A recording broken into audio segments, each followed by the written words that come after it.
So hello guys, welcome to my channel. Guys आज हम बताएंगे कि फ्री फायर आईफोन में कैसे इंस्टॉल करें।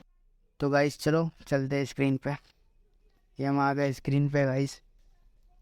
ये मैं खुद भी ट्राई कर रहा था गाइस, क्योंकि मैं एक एंड्रॉयड प्लेयर हूँ। तो अभी आईफोन पे शिफ्ट हुआ हूँ तो मेरे को भी थोड़ा दिक्कत आ रहा था, इसलिए मैं पहले ही चेक किया तो मेरे में तो वर्क कर रहा है। बाकी आप देखते जाओ, फुल वीडियो वॉच करके जाना। तो गाइस हम आएंगे प्रोफाइल सेक्शन पे। प्रोफाइल सेक्शन पे आने के बाद ये जो शो कर रहा है ना आईफोन आईडी, एप्पल आईडी पे क्लिक करो। क्लिक करने के बाद गाइस कंट्री रीजन पे देखो, ये टैप टैप कर रहा हूँ मैं उस पर। क्लिक करना, चेंज कंट्री और रीजन। और यहाँ पे हमको ढूंढना है सिंगापुर। सिंगापुर सिंगापुर सिंगापुर कहाँ पर मिलेंगे?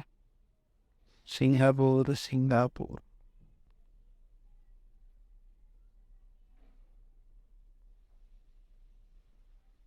ये आ गया सिंगापुर गाइस।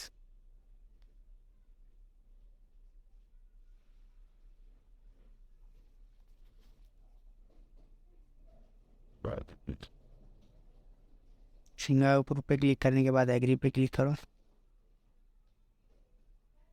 एग्री पे क्लिक करने के बाद नो पे क्लिक करना। ये जो पेमेंट सेक्शन है इस पर नो करो। और नीचे स्ट्रीट पे ए, नीचे में बी, मैं उसके बाद मिनिमाइज कर दो पूरा। और उसके बाद फिर से ऐप स्टोर में आओ और सर्च करो फ्री फायर। तो गाइस ओपन हो जाएंगे, देख लीजिए।